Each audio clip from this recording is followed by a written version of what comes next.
Seeking Cinderella by Deirdre Dwyer. Presented by BrokenCrow in association with Garter Lane Arts Centre. Episode 2. Rendezvous. In Hotel Cara, in the 5th arrondissement of Paris, Cara Creedon arrived home from school in a bad mood. She slammed the door of Laurent's car as soon as he pulled into the garage and stomped up the stairs with her eyebrows furrowed and her arms crossed. Laurent raised his eyebrows at Sandrine, who was polishing the banisters, but neither said a word. Did you find Asha? Ah, bonjour, Cara. Oh, bonjour, Sandrine. How are you? Did you find Asha? I looked high and low, but no. Asha will turn up, Cara. This isn't their longest adventure, you know that. Now, may I ask, how was your day at school? Fine. Oh. What happened? Qu'est-ce qui se passe? Nothing. I said it was fine. I'm going to my room. And she stormed up the stairs. Dusty, you can come out of my pocket now. Where's your sister? The last place I saw her was here on the dresser. Hey! Come back, Dusty. Wait! Stop! Get out from under there. Come out. I've got you. I know it isn't very dignified for you to be pulled out from under the dresser by your tail, but you wouldn't come out, and I don't want you going missing too. And if you get stuck, where will we be? Here, back into the palace. Asha, is that you? Hold on, Asha. I'm coming. There you are. Are you okay? How did you get stuck under there? Your fur is all flattened behind your ear. Hungry? Have some apple. What is this? Oh, Asha, you found it. Mam's acorn necklace. Get into the palace there with Dusty. It's great to have you back, and I've been looking for this necklace for ages. I missed it, and you. And you missed all the stupid fuss at school today. The twins gave out their stupid birthday invitations and everybody lost their minds. People were coming up to me in the playground saying, how exciting it will be and isn't it nice to have a celebration? I just want those two ugly sisters and horrible Madame Michelle to vanish. Well, okay, so maybe Anabel and Anika are actually not what you might call ugly, but they, just like their mother, are horrible to the core. What would you know? Just because they give you guys raisins doesn't make them good people. Now, I'm glad you're back, Asha. We missed you. That evening, Hiroto was getting ready for bed. The customers were all gone, and the last chef had just pulled the door behind herself. After making sure the coast was clear, Hiroto finished stripping the tablecloths from the tables and bundled them up under the stairs and settled in for the night. He took the soft, colourful paperback book from his back pocket and began to read it slowly, line by line, by the light from the street. When she had done her work, she used to go into the chimney corner and sit down among the cinders. That is why she was called Cinderella. In spite of her ragged clothes, she was 100 times more lovely than her sisters. Hiroto looked down for a moment at the grimy grey t-shirt and shorts that he slept in every night and thought of the white chef's jacket of his dreams. He continued reading the book, and at the end he turned it over to read the small writing on the back cover. Written by Charles Perrault, the great Parisian. A statue of Perrault can be found in the Jardin des Tuileries in Paris. Sighing with satisfaction, he lay down on his makeshift bed, and when he fell asleep, he dreamt of pumpkins and magical fairy godmothers and glass slippers. As long as Hiroto managed to get up and out of the way when he heard the first key in the door in the morning, he could make it appear that he had just arrived. So every day, that is what he did. Ah, Hiroto, here you are at last. Oh, I was just putting my bike away, chef. I'm not late, am I? You are 2 minutes and 12 seconds late. I've been here half an hour already. But, really? Don't let it happen again. Punctuality is key. Are you late because of the snow? Snow? Yes, snow. Paris looks like a Christmas card out there. Fuss and nonsense. People lose all sense of perspective with the first snowflake. Now, hurry up, Hiroto. I want you to clean out the cold room shelves today. Shouldn't take you long, a couple of hours at most. Once that's done, You need to go out to the grocery. I have a list here. You can read, can't you? Yes, Jean-Claude. Which one? The one on Rue de Petit Champ is the best. The freshest fruit and vegetables. Do you know it? Which one? Just close to the Tuileries Gardens. Oh, the Tuileries, where Charles Perrault has a statue. I just read... Enough. Yes, chef. Get to work, Hiroto. Those shelves won't polish themselves. And after that, to the shop. Here is the list. A box and a backpack. Hiroto immediately got to work, all the while thinking to himself, If Jean-Claude trusts me to go to the shop to select the produce, then maybe soon he will trust me to, perhaps, plate up the cold starters. He hummed as he scrubbed and he grinned as he wiped. He finished by noon, and as soon as he dried his hands, he grabbed the money, the list and the box and set out on his walk to the grocery. He pushed open the door and the cold air hit him. Paris looked like a new place under its dusty coating of snow. It was the snow that made Professor Antoine, Cara's teacher, decide that today was the day to take their annual trip to the Tuileries Gardens. As he crunched his way to school, he reckoned the pre-Christmas visit to the old carousel would be even better in the snow. So he bundled up his class, and they arrived at the entrance by the Louvre just before midday. Children, do I have all of my class? Stay together, yes?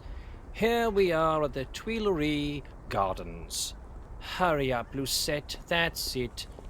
Now, can everybody hear me? Wonderful. The Tuileries Gardens, next to the Louvre, here on the banks of the Seine, were created by Catherine de Medici as the garden of the Tuileries Palace in 1564. Louis, stop that. No. Thank you. Louis, can you please remove Elodie's plait from your hot chocolate? Thank you. Now, does anyone have a tissue for Elodie? Excellent. Thank you, Claudette. Now, where was I?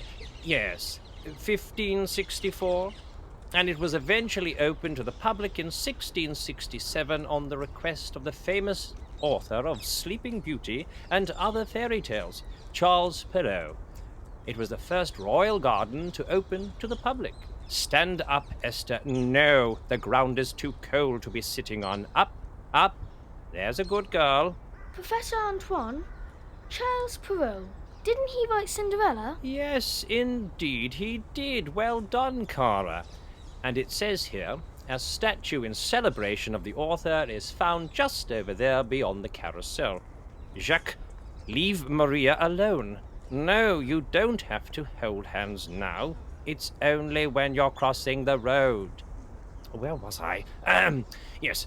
It became a public park after the French Revolution, and since then it has remained a place where Parisians celebrate, meet, stroll, and relax. Isn't that nice? Yes, we all want to stroll and relax. All right now, the other class will be finished with the carousel very soon. Why don't we go over there?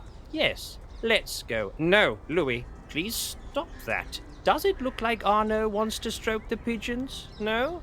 No. Well, it doesn't look like that to me either. If you could just put the poor unfortunate bird... There's a good boy. Well done. Are you okay, Arnaud? Well, that's nice, but really there is nothing to be scared of. The group started to move towards the carousel, but Cara stayed at the back. Asha, Dusty, are you there? Did you hear that? Charles Perrault. He wrote Cinderella, the actual writer. I want to see him. I want to see that statue. Let's go. Oh, look! There! There he is! Oh! Hello. Are you talking to me? Hello. No, I'm talking to... Well, I suppose I am talking to you now. Are you... Is this the statue of Charles Perrault? I think so, yes. It says Perrault on the base there. But I'm not sure... Why is there a cat wearing a hat? That's Puss in Boots, of course. He wrote that too. And Sleeping Beauty. Oh. And my favourite, Cinderella. Cinderella? Yeah. Why? What's wrong with that? Nothing. It's just, I have a copy of it right here. You carry around a copy of Cinderella in your pocket? Not always. Oh, I don't have this one. I have a few different versions at home. Different pictures, you know? But why are you, carrying it around? Is it for the school trip? A project? Which class are you in? No, nothing to do with the school trip. It's not mine. I'm just minding it, and I want to have it on hand to give it back. It said on the back the statue was here in the Tuileries, so I just came by to have a look. And here he is, Monsieur Charles Perrault. I'm not sure what I was expecting, but it wasn't this. The cat is cool though. I've never seen a cat in boots wearing a hat and carrying a sword before. It's okay. It isn't a real cat. Who are you talking to? A mouse? 2 mice?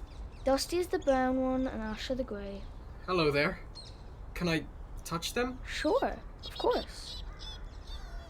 Oh, they like you. I've never met a pet mouse before. I've seen live ones in the restaurant, but we lay down traps and poison, so soon they become dead ones. No mice or rats allowed. That's horrible. Block your ears, lads.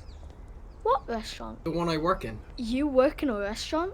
I suppose you could say I work in a hotel. Well, sort of. I help serving the breakfast sometimes, if I'm in the mood, and if Erica says it's okay, and if there are not very many customers. In fact, she doesn't really like it when I help. She says I'm not very focused. Oh, right. Well, I'd better be getting on. Will your teacher be looking for you? No? Why would there be a teacher looking for me? I gave Professor Antoine the slip. He gets a bit too serious about safety. You really should read Puss in Boots. It's good too, the cat is really clever and it helps this fanboy. He ends up marrying a princess. The school library would definitely have it. Cara! School library? No, I don't think you understand. Cara! There you are. Well, you had us all very worried, young lady. Sorry, Professor. I just wanted to see the statue of Perrault. Well, you should have told me where you were going. You can't go wandering off in the park on your own. But I wasn't on my own. This boy from the other class was here. Oh, where has he gone? Which boy? Oh, the boy, tall, red hoodie. He was just here. I didn't see anyone. But he was just here. Look, I still have his book. We've got to get back to the others right now, Cara. Who knows what Louis will have gotten up to by the time we get back. Of course. About time, too. Where have you been? And don't traipse that snow in here. You sent me to the shop. Well, did you get everything? Yes, chef. It's important it is all here. It's for the celebration in Hotel Cara in the 5th at the end of the week. Cara? It's a birthday party for some twins who will be turning 16.